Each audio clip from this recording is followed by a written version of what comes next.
नहीं करना पड़ता, आंसू बहाकर भीख नहीं मांगना पड़ता। थानसा नहीं है।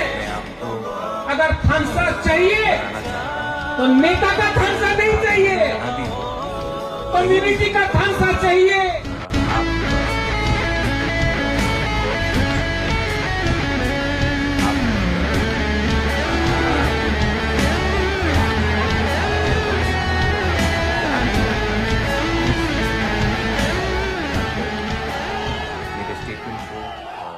प्लीज गौर से सुनिए।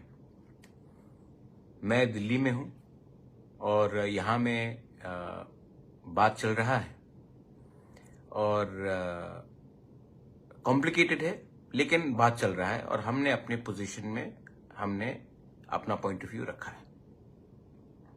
आपको मालूम होगा कि पिछले थोड़े दिन से ये टीबीएससी के चेयरमैन के स्टेटमेंट के बाद काफी तनाव रहा है। मैंने हमेशा कहा कि ये ऑप्शन जो हमारे स्टूडेंट्स को रहना चाहिए कि वो अपने चॉइस में, बांग्ला हो या रोमन स्क्रिप्ट हो, उसमें अपना परीक्षा दे। और ये हमारा पोजीशन रहा है और हमने अपने पोजीशन को पब्लिकली भी बोला है। एक भाषा हमारा अस्तित्व से जुड़ा हुआ होता है and we can not compromise this for a future of a next generation. तो मैं जानता हूं कि आज पूरे त्रिपुरा में ब्लॉकेट चल रहा है, रोड प्रोटेस्ट चल रहा है। मैं आपको फिर से अपील करता हूं कि प्लीज भी शांति रखिए, क्योंकि वायलेंस से जो हमारा अच्छा नाम है, हमारे लोगों का अच्छा नाम है, वो खराब हो जाएगा। वायलेंस से कभी कुछ नहीं मिलेगा, लेकिन एकता से कुछ मिलता है। तो अभी अभी मेरे dear students of Tripura, I want to give you some news. The highest authority from the land and central authority ने मुझे आश्वासन दिया है कि जैसे परीक्षा चलता था वैसे ही त्रिपुरा में परीक्षा होगा। Students have the right to appear for exams in the language they want to write in. छात्रों को कुछ प्रेशर नहीं दिया जाएगा कोई और लैंग्वेज लिखने के लिए जो वो लिखना नहीं चाहते हैं।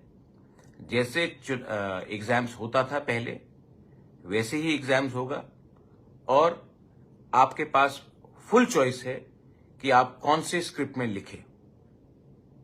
ये बात मुझे हाईएस्ट अथॉरिटी से मिल गया है, अश्योरेंस। और उन्होंने और एक चीज कहा है कि छात्रों के ऊपर कोई प्रेशर नहीं दिया जाएगा, कोई गलत काम नहीं किया जाएगा और आपको जो भी स्क्रिप्ट में लिखना है ये आपके ऊपर है। आप लिखिए, अच्छे से पढ़िए और पास कीजिए।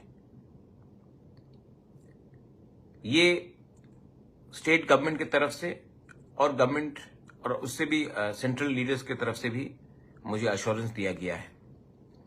तो मेरे प्रिय तिपरासा लोग, my loving and my dear Tiprasa students, मैं आपको अपील करना चाहता हूं कि उनको अपना ऑफिशियल स्टेटमेंट देने दीजिए, क्योंकि जो मुझे अश्योर किया गया है उनको भी बोलना पड़ेगा, सिर्फ मुझे बोलने से नहीं होगा। तो जब तक उनका ऑफिशियल स्टेटमेंट आता है तब तक आप लोग शांति से अपनी जगह में बैठिए और जैसे उनका स्टेटमेंट आता है जो मैंने आज बोला है, उसके बाद पीसफुली आप अपना स्टर को खत्म कर सकते हैं, लेकिन उनका स्टेटमेंट के लिए वेट कीजिए। दूसरा बात, ये मेरा जीत नहीं है, ये एक पार्टी का जीत नहीं है, ये कम्युनिटी का विक्ट्री है। मैं इसमें टीएसएफ को थैंक करना चाहता हूं, मैं टीआईएसएफ को थैंक करना चाहता हूं, मैं सिविल बॉडीज जिन्होंने हमारे लीडर्स के संग बात किया, मुझसे बात किया, टीचर्स, प्रोफेसर्स, इंटेलेक्चुअल्स, मैं सबको थैंक यू बोलना चाहता हूं। जिंदगी में 3 चीज से हम कॉम्प्रोमाइज नहीं कर सकते: अपना जमीन का अधिकार, अपनी आइडेंटिटी एंड लैंग्वेज। राजनीति आप कोई भी सब्जेक्ट करो, ये 3 को छोड़कर आप कभी भी राजनीति नहीं कर सकते, क्योंकि ये 3 चीज को आप कभी बेच नहीं सकते। अगर ये 3 चीज को आपने खत्म किया तो आपका अस्तित्व, आपका आइडेंटिटी, आपका भविष्य खत्म हो जाएगा। ये जीत थानसा का है, क्योंकि जो लोगों ने सपोर्ट किया है उनका वोट कहीं भी जाए, उनका भविष्य एक है, अस्थि प्रसाद। ये जीत आपकी है, और ये जीत को अगर आपको आगे ले जाना है तो एक बात आपको हमेशा रखना पड़ेगा, अपना इंटरेस्ट को पीछे रखो, स्वार्थी इंटरेस्ट को पीछे रखो, और नेक्स्ट जनरेशन के इंटरेस्ट को कायम रखो। मैं आप सबको फिर से बोलता हूं कि मुझे अश्योरेंस दिया गया है, और ये अश्योरेंस हाईएस्ट अथॉरिटी से आया है। मैं दिल्ली में हूं, स्टेट से भी बात हुआ है, और जब स्टेट गवर्नमेंट अपने ऑफिशियली स्टेटमेंट देगा उसके बाद ही आप अपना स्टॉक को विड्रॉ कीजिए। लेकिन मुझे बोला गया है कि स्टूडेंट को जैसे परीक्षा देते थे पहले, वैसे ही वो परीक्षा देंगे, और उनको ऊपर कोई दबाव नहीं होगा कि वो कौन से स्क्रिप्ट में परीक्षा दे। तो जो लोग बोल रहे थे कि एफआईआर फाइल करेंगे, बहुत मैंने देखा एक पुलिस ने कहा उग्रवादी, हम लोग उग्रवादी नहीं है, हम लोग डेमोक्रेटिकली अपने अधिकार के लिए फाइट कर रहे हैं, और जब तक हमको अपना अधिकार नहीं मिलेगा हम लोग संघर्ष रखेंगे।